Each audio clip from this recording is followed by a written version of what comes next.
আসসালামাইকুম সম্মানিত ভিউয়ার্স, দেখছেন নৌকায় বালু, মোটা বালু উত্তোলন করে অনেক দিক থেকে নিয়ে যাচ্ছে নদীর তীরে।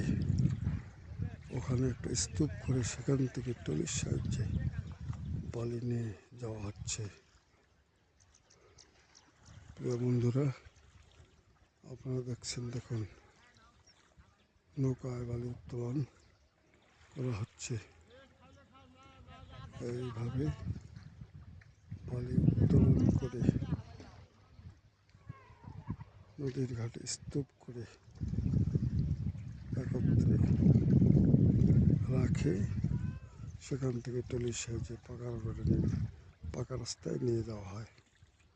প্রিয় বন্ধুরা, এইভাবেই নদী থেকে বালু উত্তোলন করা হয়। ধন্যবাদ।